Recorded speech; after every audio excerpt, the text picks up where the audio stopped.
Assalamualaikum warahmatullahi wabarakatuh. Selamat pagi, siang, sore, dan malam teman-teman semua dimanapun kalian berada. Semoga kita tetap dalam keadaan sehat. Oke, perkenalkan nama saya Fadlur Rahman. Hari ini saya akan sedikit menjelaskan tentang kepemimpinan sektor publik. Apa yang akan kita bicarakan pada kali ini yaitu terkait tentang sejarah dari kepemimpinan sektor publik atau KSP, kemudian definisi-definisinya. Oke, selamat menonton. Kepemimpinan merupakan salah satu unsur penentu dalam keberhasilan suatu organisasi.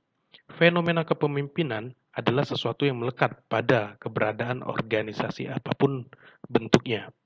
Bahkan bisa dianggap sebagai inti dari organisasi itu sendiri. Sistem organisasi dapat berjalan dengan baik apabila ia dikendalikan oleh pemimpin yang memiliki komitmen untuk mengoptimalkan fungsi, peranan, dan tanggung jawabnya. Dengan adanya kepemimpinan yang capable akan berdampak bagi kemajuan organisasi tersebut. Sebab pemimpin sangat diperlukan untuk menentukan visi dan tujuan organisasi, mengalokasikan dan memotivasi sumber daya agar lebih kompeten, mengkoordinasikan perubahan, serta membangun pemberdayaan yang intens dengan pengikutnya untuk menetapkan arah yang benar atau yang paling baik. Menurut Kell, yang dikutip oleh Mualidin, terdapat dua arus besar untuk mendefinisikan kepemimpinan dalam literatur administrasi publik.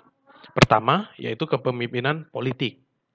Sebagai pendekatan tradisional dalam bidang ilmu politik yang memisahkan dimensi politik dan administrasi dari sektor publik.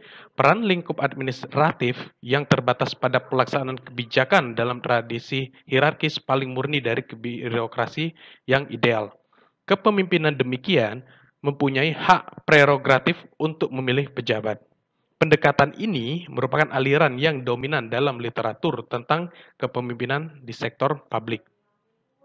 Kedua, kepemimpinan administratif yang tidak hanya melihat administrasi publik terbatas pada peran sebagai pelaksana, tetapi juga memiliki komitmen yang kuat dan bertanggung jawab dalam membangun lembaga-lembaga publik.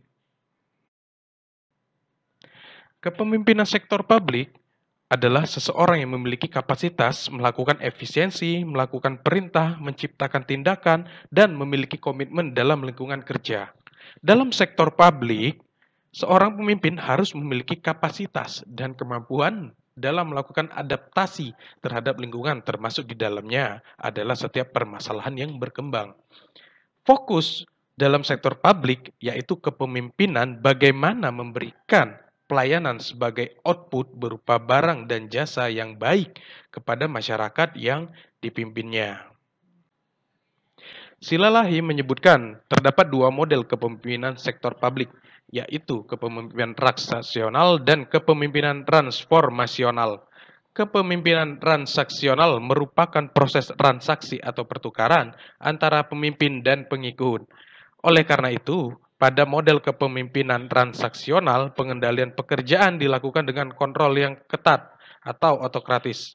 Sedangkan kepemimpinan transformasional merupakan suatu model kepemimpinan yang didasarkan atas saling percaya antara pemimpin dengan yang dipimpin atau masyarakatnya. Kemudian Bernanus memberikan 4 kunci kompetensi yang harus dimiliki oleh seorang pemimpin sektor publik. Di antaranya pertama, memiliki kemampuan berkomunikasi efektif dengan manajer dan pegawai lain dalam organisasi. Kedua, memahami lingkungan luar dan memiliki kemampuan bereaksi tepat atas segala ancaman dan peluang. Ketiga, memegang peran penting dalam membentuk dan mempengaruhi praktik organisasi, prosedur, serta produk dan jasa. Dan terakhir, memiliki dan mengembangkan ceruk untuk mengantisipasi masa depan. Selain itu, Barbara Brown juga memberikan 10 kompetensi yang harus dimiliki oleh seorang pemimpin. Pertama, visualizing, kemudian futuristic thinking, ketiga, showing foresight, keempat, proactive planning, kelima, creative thinking, keenam, taking risk, ketujuh, process alignment, 8, quality building, 9. Continuous learning, dan ke-10 embracing change. Ward menjelaskan bahwa sejarah teori-teori kepemimpinan yang digunakan dalam sektor publik dapat dilihat melalui 6 era. Di antaranya yaitu Gridman era, Trade era, Contingency era, Transformational era, Servant era, dan Multifacet era. Selama era Gridman, praktek kepemimpinan yang dipelajari melalui para pemimpin yang sukses seperti Napoleon dan George Washington, di mana masyarakat percaya bahwa pemimpin dilahirkan. Kemudian, selama era Trades, karakteristik pemimpin yang efektif mulai diselidiki, di mana praktek kepemimpinan didasarkan pada memilih pemimpin yang sesuai dengan ciri-ciri seperti sifat-sifat individu dan keterampilan. Masyarakat percaya bahwa karakteristik pemimpin dapat dikembangkan. Kemudian, di era kontingensi, efektivitas kepemimpinan ditentukan oleh variabel pemimpin harus berurusan dengan seperti kinerja, pengikut, budaya, dan efek struktural. Selanjutnya, di era servant, sektor publik telah terpasang dengan tanggung jawab etis oleh pengikut, stakeholder, dan masyarakat. Kemudian, di era transformasional, kemampuan pemimpin untuk menciptakan perubahan organisasi ditekankan untuk menghasilkan kepemimpinan yang efektif. Hingga akhirnya sejak tahun 1990-an sampai dengan saat ini, ada teori multifaset praktek kepemimpinan yang digunakan dalam sektor publik. Era Gridman dimulai sebelum sampai dengan tahun 1900 dan menjadi populer dalam bentuk biografi. Penekanan pada munculnya tokoh besar seperti Napoleon, George Washington, ataupun Martin Luther yang memiliki substansial untuk mempengaruhi masyarakat. Era Gridman dipengaruhi oleh gagasan perubahan sosial yang rasional oleh individu yang unik, berbakat, dan berwawasan.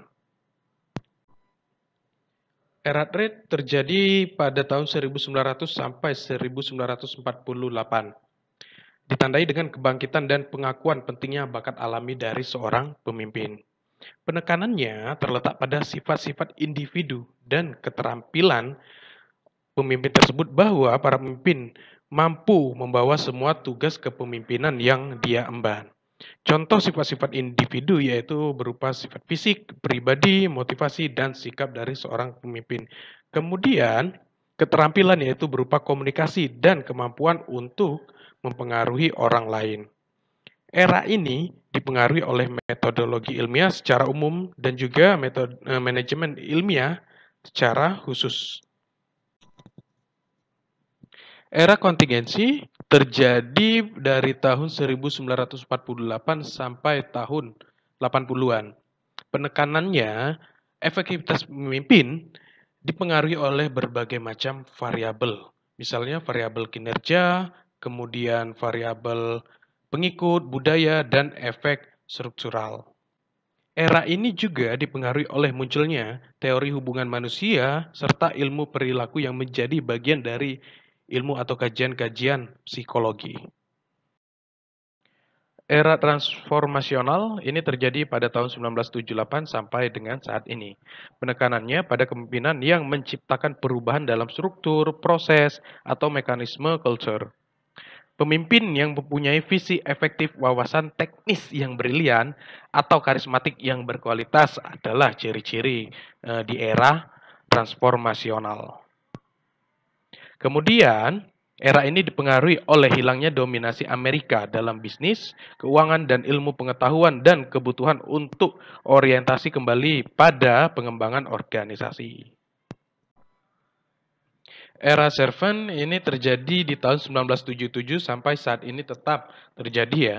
Penekanannya yaitu pemimpin yang bertanggung jawab secara etis terhadap pengikut, stakeholder, dan masyarakat. Nah, kemudian era ini dipengaruhi oleh kepekaan sosial pada tahun 1960-an dan 1970-an. Dan terakhir, multifaceted era terjadi di tahun 1990-an sampai dengan saat ini. Era ini mengintegrasikan aliran-aliran besar, terutama transaksional, yaitu sifat dan masalah perilaku, sebagian besar mewakili kepentingan manajemen, serta aliran transformasional berupa visioner, kewirausahaan, dan karismatik. Era ini dipengaruhi oleh ekonomi global yang sangat kompetitif dan kebutuhan untuk memberikan pendekatan yang lebih canggih serta holistik mengenai kepemimpinan. Dan terakhir, pertanyaan dari saya, bagaimana fenomena kepemimpinan sektor publik di negara kita? Apakah telah sesuai dengan apa yang diharapkan oleh masyarakat? Silakan diamati dan dianalisis dengan kerangka teoritis kepemimpinan sektor publik. Berikut referensi yang bisa kalian gunakan untuk memahami kepemimpinan sektor publik. Tentunya masih banyak ya referensi-referensi terkait dengan kepemimpinan sektor publik. Terima kasih telah meluangkan waktunya untuk menonton terkait tentang konsep dasar kepemimpinan sektor publik. Apabila teman-teman ada pertanyaan, silakan menghubungi saya melalui email fadlurrahman@untidar.ac.id. Thank you.